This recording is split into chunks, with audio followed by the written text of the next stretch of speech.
सांग मैंने आपण मानू समस्त मो स्टोरी चैनल स्वागत। चलतु कहानी शुणा मितलो कथार गोटे के अच्छी भाग 28 पूर्व भाग गुड़िक जदि आपण मैंने शुणी ना प्ले लिस्ट को विजिट करंतु। प्ले लिस्ट रे सबू कहानी आपण मैंने पाई परिबे। जदि कहानी आपण मानू भल लगुची ताल सब्सक्राइब करी बेल आइकन निश्चय दबाई दियंतु। लेखा और स्नेहा दुई जन खूब सहजरे Ranjan college annual day programme रे जाई ऑडिटोरियम रे बसी पड़िले। सबू अचिन्हा पिला तथापि एमानी खूब सहज भंगी रे बसी थांती जेमिति सेमाने भी सेही कॉलेज रो पिला। एते पिला भितरे किए बा काहाकु चिन्हिबो। सेमाने आराम रे बसी प्रोग्राम आरंभ हेबा पई अपेक्षा करी रहिले। कार्यक्रम आरंभ हला विघ्नराज गणेशंक वंदनारू। गणेशंक वंदना परे आरंभ हला पिलांक द्वारा संगीत कार्यक्रम मेलोडी प्रोग्राम। एंकरिंग करुथिबा झियो पुओ दुई जण खूब सुंदर भाबरे कार्यक्रमर उपस्थापना करुथिले। लेखा कहिला एमानी केते भल गाइले गणेश वंदना। अरे सांग एठी अधिकांश पिला कला विकास केन्द्रर पिला थिबे। गीत नाच तो तांको बाँ हातर खेल। एंकर एबे आसंतु शुणिबा मधुर संगीतर कार्यक्रम संगीत झंकार। आजिर प्रथम कलाकार third year master Shubham Kumar Nayak. तापरे गीत चली थाए। लेखा कहिला एमानी केते भल गाउछंती सतरे। मन खुशी हो गला। मते गीत शुणिबाकू खूब भल लगे। आउ रंजन भी बहुत भल गीत गाए। मन खुशी हो गला तम हीरो को बिना देखी। लेखा मुह पुणी थरे सुखीगला रंजन नाटा शुणी। ए जाए देखा भी हैनी ता सह। प्रोग्राम केतेबेले सरिबो पुणी से रंजन को देखा करिबो। ई समय रे स्टेज रु एंकर जण कहिले एबे आसंतु शुणिबा एई मधुर आउ रोमांटिक गीतटी जुग्म कंठरे। First year master Ranjan Kumar Panigrahi एवं सुश्री लोपामुद्रा दास। रंजन नाम शुणिबा मात्रे लेखा हृदयर गति संगे संगे खूब तेज होईगला जेमिति। अचानक खुशीर चेन्ना हस ओठरे खेलीगला। स्नेहा पचाला ए रंजन तुम हीरो तो नुह? हाँ सेई बोधे। से भल गीत गाए बोली कहूथिली ना। लाज लाज होई लेखा कहिला मो हीरो बहुत भल गीत गाए। आम गाँ पाखरे जेबे नुआ कला विकास केन्द्र खोलिला से 3 वर्ष गीत आउ तबला शिखिबा को जाइछि। हाँ सतरे कहीं कही न तो कथा। केबे भी मते स्टेज ऊपर को रंजन आसिला।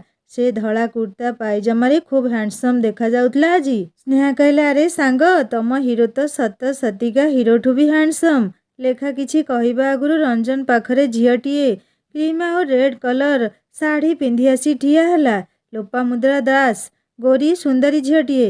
लेखा से झियो को जेमिति देखिला रंजन पाखरे लागिकरी ठिया हेबार ता देहरे जेमिति निया लागिगला। केमितिका झियटी जे पूरा भिड़ी पाखरे ठिया हो जाइछि मो रंजन रो। लेखा मनरे खूब जलन।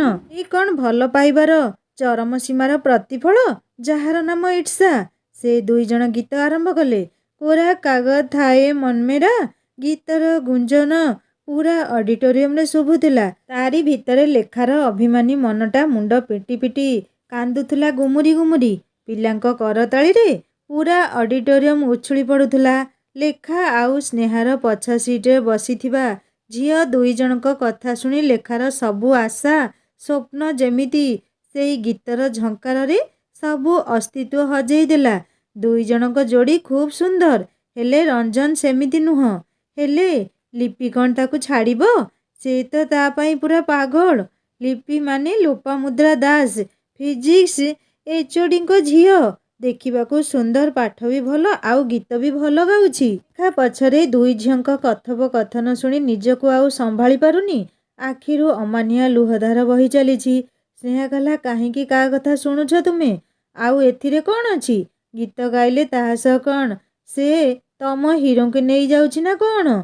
लेखा देखिला गीत गाइबा बेले लोपामुद्रा रंजन को खाली अनेई रहुछि। गीत बाहाना रे बार बार देखिबारे लागिछि ताकू। लेखार छाती भितर लिपिर चाहाणी जेमिति तीर परी भेदी जाउछि। मझिरे लोपामुद्रा गीतर ताल भूल करिबारु रंजन ता आड़े अनेइला। से चाहाणी रे एठी लेखा जेमिति 100 थर मरी सारिलाणी। एबे आउ लेखा निज मन को बुझेई पारुनी। गीत प्रोग्राम सरिला। आउ किछि कार्यक्रम परे पुणी फर्स्ट ईयर पिलांक द्वारा अभिनीत नाटक যৌতুକ ଯନ୍ତ୍ରଣା ମଞ୍ଚସ୍ଥ ହେଲା।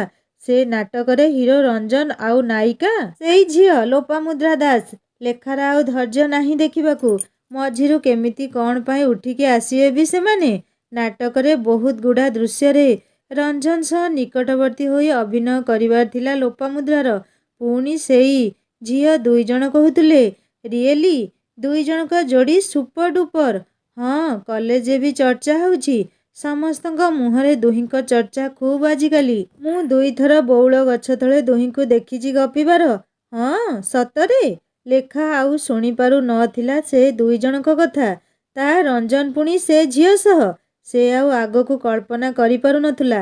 ଷ୍ଟେଜରେ ତା'ର ଚିର ଈପ୍ସିତ ଚିର କାମ୍ୟ ମଣିଷଟି, ଆଉ ସେ ଯେମିତି ତା'ଠାରୁ ଗୋଟିଏ ମୁହୂର୍ତ୍ତରେ ବହୁତ ବହୁତ ଦୂରକୁ ଚାଲିଗଲାଣି। ଲେଖା କହିଲା, ମୁଁ ଆଉ ଏଠି ଜମା ବି ବସି ପାରିବିନି ସ୍ନେହା, ଚାଲ ଏଠୁ ପଳେଇବା। ମୋତେ ଅଣନିଶ୍ୱାସୀ ଲାଗୁଛି। ମୋତେ ଆଉ ଗୋଟିଏ ମୁହୂର୍ତ୍ତର ଏଠାରେ ରହିବାକୁ ଇଚ୍ଛା ନାହିଁ। ଏଇଠୁ କେମିତି ବାହାରିବା କହିଲା?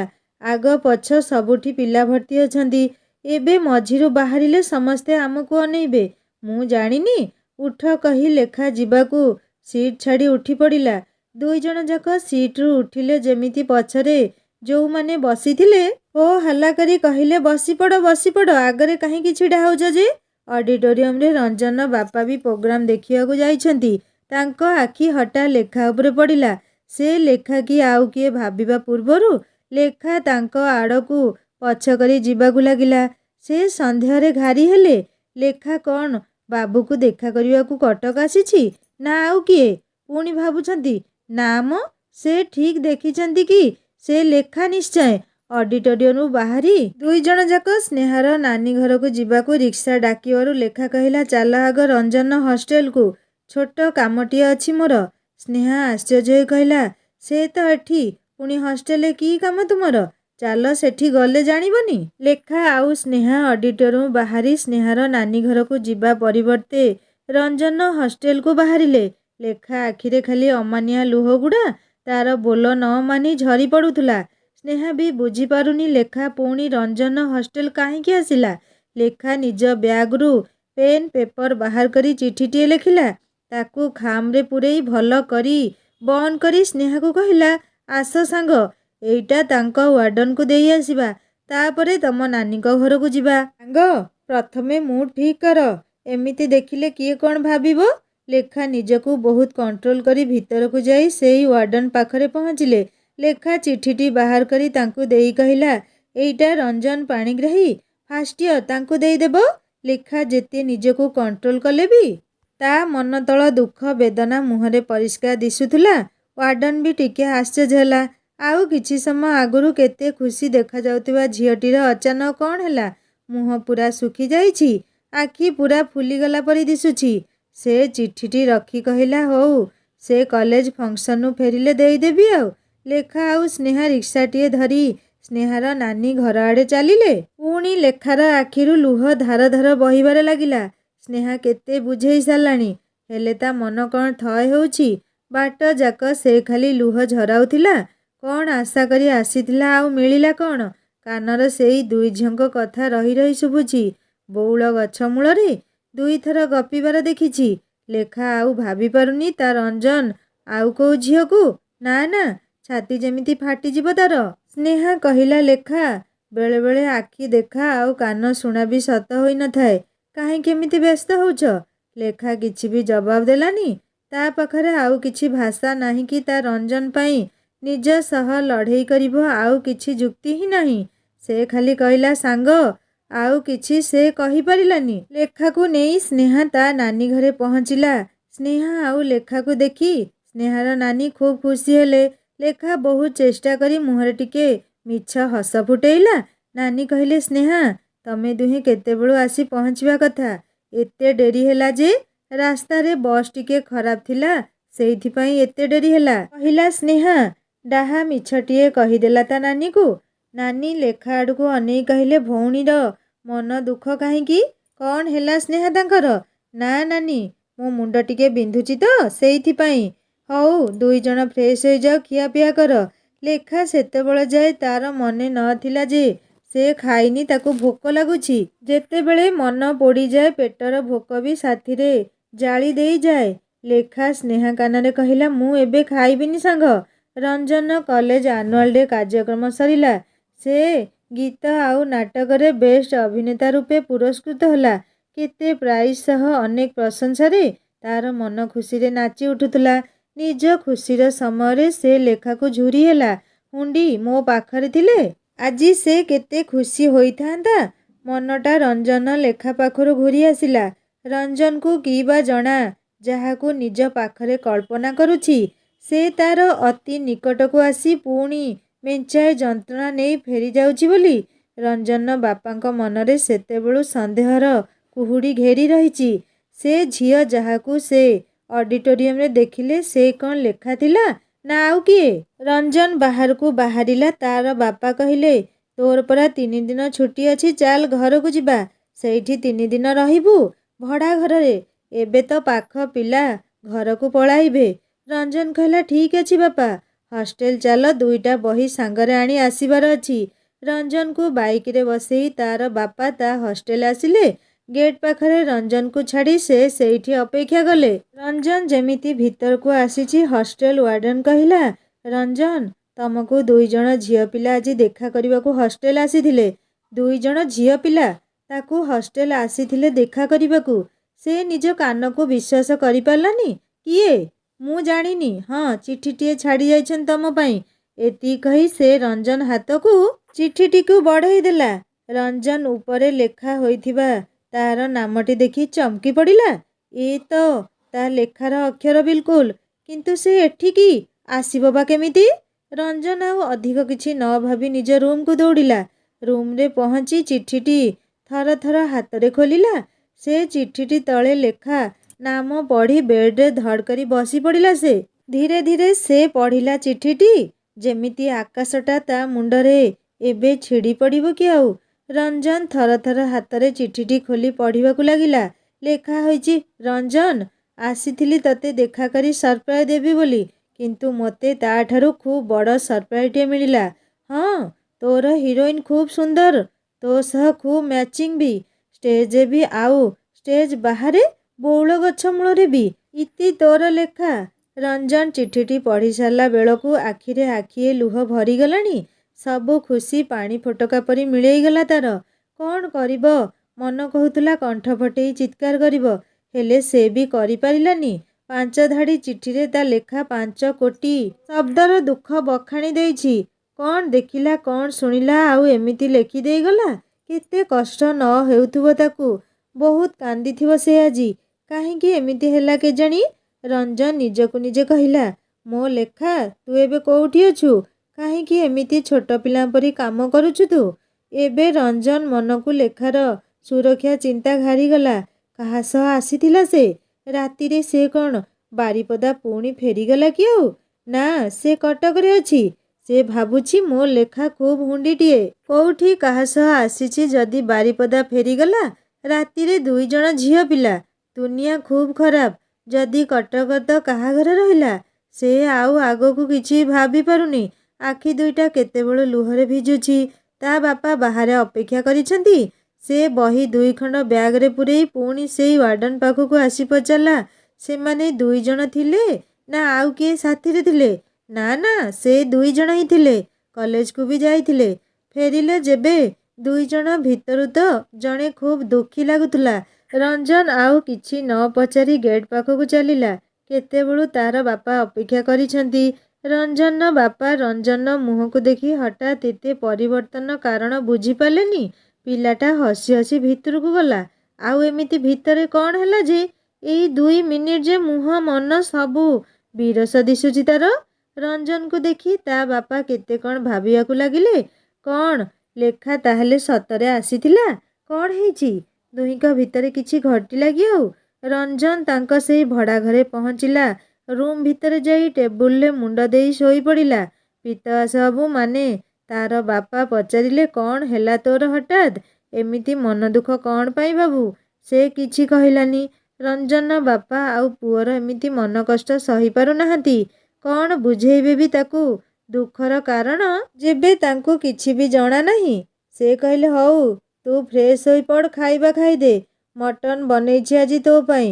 ମନ ତ ପୋଡ଼ି ଯାଉଛି, ସେ ଖାଇବ କ'ଣ? ରଞ୍ଜନ କହିଲା, ମୋ ପେଟ କାଟୁଛି ବାପା, ମୁଁ ଖାଇବିନି ଏବେ। ଏବେ ରଞ୍ଜନ ବାପା ଭାବିଲେ, ନା, ହଷ୍ଟେଲ ଯାଇ ଜାଣିବାକୁ ପଡ଼ିବ କ'ଣ କାରଣ। ସେ କହିଲେ ମୁଁ ଟିକେ ବାହାରୁ ଆସୁଛି, ତୁ ଧୁଆଧୁଇ ହୋଇଯା, ଆସିଲେ ମିଶିକି ଖାଇବା। ରଞ୍ଜନ ତା ବାପା ଗଲା ପରେ ଡାଏରୀଟି ବାହାର କରି ଆଜିର ଅନ୍ତର୍ଦାହ ଲେଖି ପକାଇଲା। ଆଉ ସେଇଠି ଟିକେ ଘୁମେଇ ପଡ଼ିଲା। ତାର ବାପା ହଷ୍ଟେଲ ଯାଇ ସେ ୱାର୍ଡେନକୁ ପଚାରିଲେ, ଆଜି ରଞ୍ଜନକୁ କିଏ ଦେଖା କରିବାକୁ ଆସିଥିଲେ କି? ହଁ ସାର୍, 2 ଜଣ ଝିଅ ପିଲା ଆସିଥିଲେ। ସେମାନେ ପୁଣି କଲେଜ ବି ଯାଇଥିଲେ। ସେଇଠୁ ଫେରି ପୁଣି ଚିଠିଟିଏ ଦେଇ ଫେରି ଯାଇଥିଲେ। ସେ ଚିଠି କାହିଁ? ମୁଁ ରଞ୍ଜନକୁ ଦେଇଛି। ରଞ୍ଜନ ବାପାର ଆଉ ଜାଣିବାକୁ ବାକି ରହିଲାନି ଯେ ସେ ଲେଖା ହିଁ ଥିଲା। ତାଙ୍କର ସବୁ ସନ୍ଦେହ ଦୂର ହୋଇଗଲା। ସେ ଘରକୁ ଆସିଲେ। ରଞ୍ଜନ ସେମିତି ବସିଥିଲା। ସେ ଟିକେ ସ୍ନେହ ଆଉ ବୁଝେଇବା ଭଙ୍ଗୀରେ କହିଲେ, ଯା ବାବୁ, ଧୁଆଧୁଇ ହେବୁ। ଏମିତି ବସିଛୁ କାହିଁକିରେ? କ'ଣ ହେଲା ତୋର? ରଞ୍ଜନ ଆଉ କିଛି ନ କହି ବାଥରୁମରେ ଯାଇ ବସିଗଲା। ପାଣି ଖୋଲିଦେଇ ମନ ଇଚ୍ଛା କାନ୍ଦିବାକୁ ଟିକେ ନିରୋଳା ଜାଗାଟିଏ ତାକୁ ମିଳିଗଲା। ରଞ୍ଜନର ବାପା ରୁମ୍ ଭିତରକୁ ଯାଇ ଦେଖିଲେ ତକିଆ ତଳେ ରଞ୍ଜନର ଡାଏରୀଟିର କିଛି ଅଂଶ ଦିଶୁଛି। ସେ ଡାଏରୀଟି ଉଠାଇ ଧରି ଭାବିଲେ ପଢ଼ିବେ କି ନାହିଁ। ବାପା ହିସାବରେ ସେ ଅଧିକାର ଅଛି ତାଙ୍କର। ପୁଅ ଏବେ ଏତେ ବଡ଼ ବି ହୋଇଯାଇନି। ତାର ଭଲମନ୍ଦ ଜାଣିବା ବାପା ମା'ର ଅଧିକାର ଅଛି ନିଶ୍ଚୟ। ସେ ଖୋଲିଲେ। ଆଜିର ଲେଖା ପାଖରେ ପେନ୍‌ଟି ଭିତରେ ଥିଲା। ସେଇ ପେଜ୍‌ଟି ଖୋଲିଗଲା। ଆଜି ମୋତେ ଦେଖା କରିବାକୁ ମୋ ଲେଖା ଆସିଥିଲା, ମୋତେ ସରପ୍ରାଇଜ୍ ଦେବାକୁ। ହେଲେ ଲୋପାମୁଦ୍ରାକୁ ନେଇ ସେ ମନରେ କ'ଣ ଭାବିଲା? ଖୁବ୍ ଦୁଃଖୀ ହୋଇଯାଇଛି। ବାରିପଦା ଫେରିଗଲା କି ଏଇ କଟକରେ ଅଛି ନ ଜାଣି ମୋତେ ଖୁବ୍ ବ୍ୟସ୍ତ ଲାଗୁଛି। ଖୁବ୍ ହୁଣ୍ଡିଟେ ସେ। ବୁଦ୍ଧୁ ଝିଅଟି ଏତିକି ଭାବିଲାନି ମୁଁ ତା ପାଇଁ ଏଠି କେତେ ବ୍ୟସ୍ତ ହେବି ବୋଲି ଆହୁରି ଏମିତି ଚିଠି ଲେଖିଦେଇ ଗଲା ସେ। ମୁଁ କୋଉ ପରିସ୍ଥିତିରେ ସେ ଝିଅ ସହ ନାଟକରେ ଅଭିନୟ କରିବାକୁ ରାଜି ହେଲି କେମିତି କହିବି ତୋତେ? ତୁ କୋଉଠି ଲେଖା? ମନ ଖୋଲି କାନ୍ଦିବାକୁ ଇଚ୍ଛା ହେଉଛି। ମୋ ଲେଖା କେତେଥର ପଚାରିଛି, ଆଉ କ'ଣ କହିବୁ? ସେ ଭାବେ ମୁଁ ଜାଣିନି କ'ଣ ପଚାରୁଛି ସେ। ହେଲେ ହୁଣ୍ଡି ଏତିକି ବି ଜାଣିନି କିଛି କଥା ତା ମନ ଭିତରେ ଥିଲେ ସେ କହିବା ଆଗରୁ ମୁଁ ଜାଣିପାରେ ବୋଲି। ନିଜଠୁ ଅଧିକ ଭଲ ପାଇବା କ'ଣ ମୁଁ ଜାଣିନି, କିନ୍ତୁ ବୋଧେ ମୁଁ ତାକୁ ନିଜଠୁ ଆହୁରି ନିଜଠୁ ଲକ୍ଷେ ଗୁଣ ଭଲ ପାଏ। କିନ୍ତୁ ତାକୁ କେବେ କହିନି। ମୁଁ ଚାହେଁନି ଏବେ କିଛି କହି ତା ମନ ପଢ଼ାରୁ ହଟେଇବାକୁ।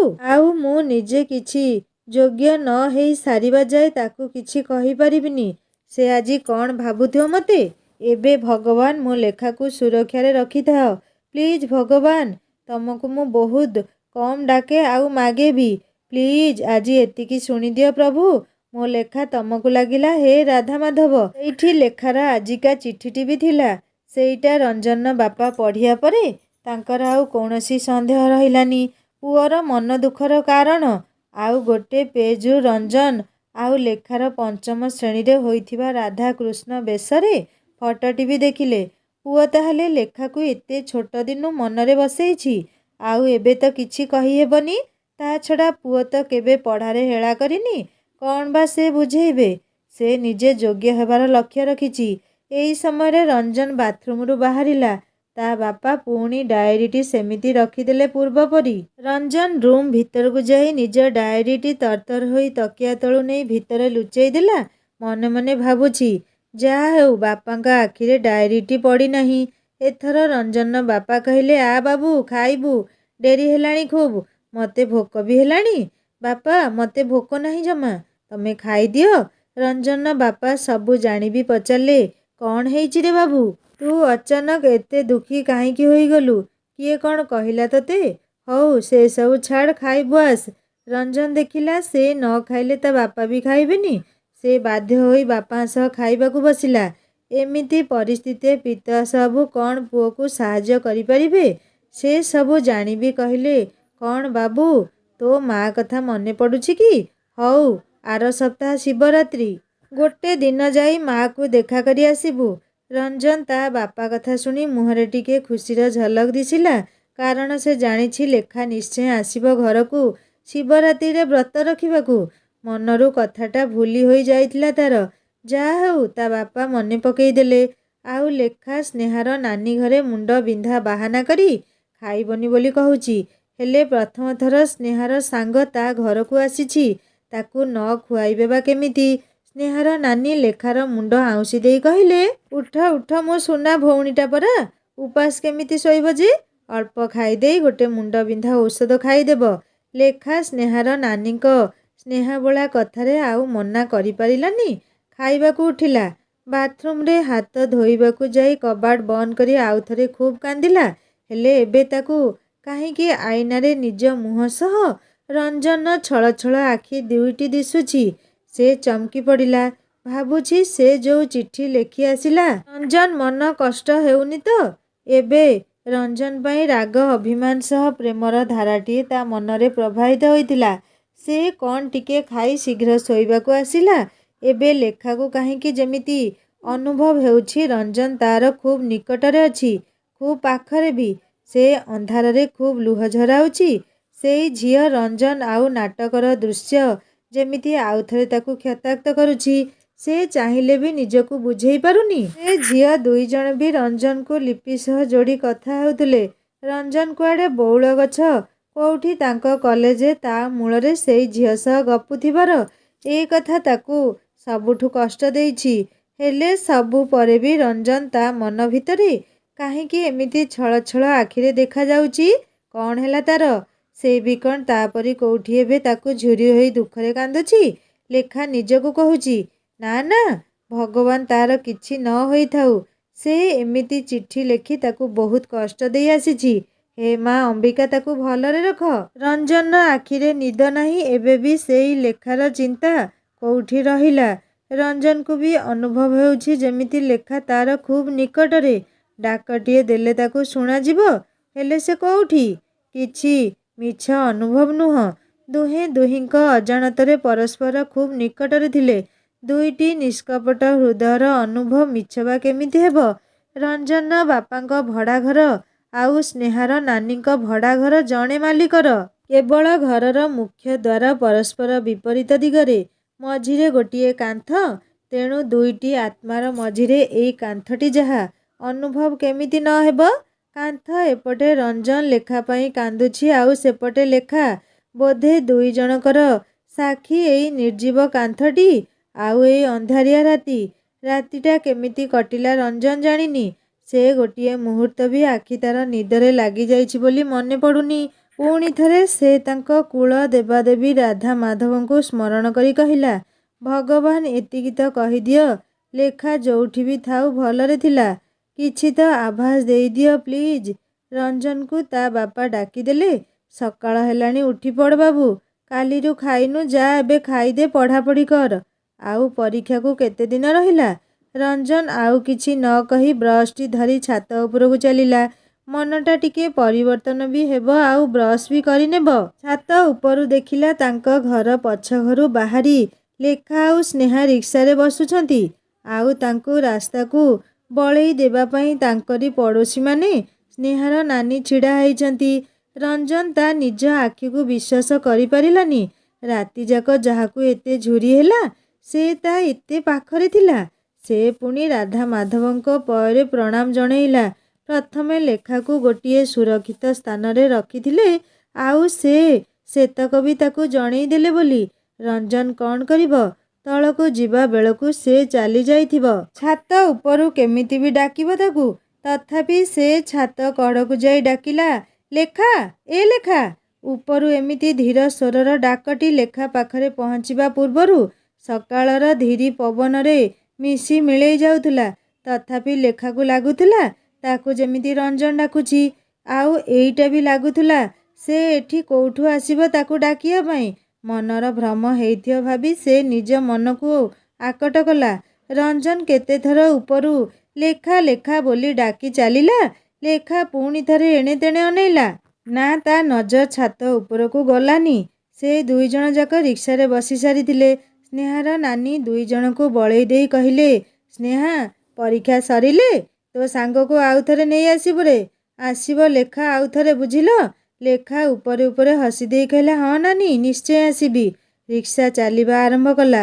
ରଞ୍ଜନ ଆଶାଟିକୁ ବି ସାଥିରେ ନେଇଗଲା ଯେମିତି ଲେଖା। ସେ ଶେଷରେ ହାତଟି ବଢ଼େଇ ଅନ୍ତିମବାର ଡାକିଲା, ଏ ଲେଖା। କିଛି ଫଳ ହେଲାନି। ରିକ୍ସା ଏଥର ଗତି ବଢ଼େଇ ରାସ୍ତାର ବୁଲାଣି ପାଖରେ ତା ଆଖିରୁ ଅଦୃଶ୍ୟ ହୋଇଗଲା। ଲେଖାକୁ ଦେଖିବା ପରେ ରଞ୍ଜନ ମନରେ କିଛିଟା ଶାନ୍ତି ଆସିଲା। ଯାହା ହଉ ଲେଖା ରାତିରେ ସୁରକ୍ଷିତ ସ୍ଥାନରେ ଥିଲା। ଚଣ୍ଡୀ ପାଇଁ କେତେ ସେ ରାତିଯାକ ଭାଳି ନ ହେଲା ସତେ ସେ କ'ଣ ବୁଝିବ ଏ କଥା? ଖାଲି ତ ରାଗ ଆଉ ଅଭିମାନ ତା'ର। ହଉ ଘରକୁ ଯାଏ, ଶିବରାତ୍ରିରେ ଏଥର ତୋର ସବୁ ରଙ୍ଗ ଛଡ଼େଇ ଦେବି ରହ। କହିଲା କ'ଣ ନା ମୋ ହିରୋଇନ୍ ହୁଣ୍ଡିଟା ସୁଧୁ। ଜୀବନ ଯାକ ଏ ହୁଣ୍ଡି ଚଣ୍ଡୀ ପାଖରେ କେମିତି ମଣିଷ ଚଳିବ ରଞ୍ଜନ ଆଉ ଆଗକୁ କିଛି ବି ଭାବି ପାରିଲାନି। ସେ ପୁଣି ତଳକୁ ଆସିଲା। ଏଥର ତା ମୁହଁରେ ଟିକେ ଖୁସିର ଝଲକ ଦିଶୁଥିଲା। କିନ୍ତୁ ତା ଲେଖା ତ କିଛି ଜାଣିନି। କେତେ ଦୁଃଖୀ ହୋଇ ଫେରିଲା ସେ ତା ପାଖରୁ। ଏଇ କଥା ମନେ ପଡ଼ିବା କ୍ଷଣି ସେ ପୁଣି ଉଦାସ ହୋଇଗଲା। ଲେଖା ରିକ୍ସାରେ ବସିବା ପାଖରୁ ଏକଦମ ଚୁପ୍ ହୋଇଯାଇଥିଲା। ସେ କେବେ ଭାବିନଥିଲା କଟକରୁ ଏମିତି ଭଙ୍ଗା ହୃଦୟ ନେଇ ଫେରିବାକୁ ପଡ଼ିବ।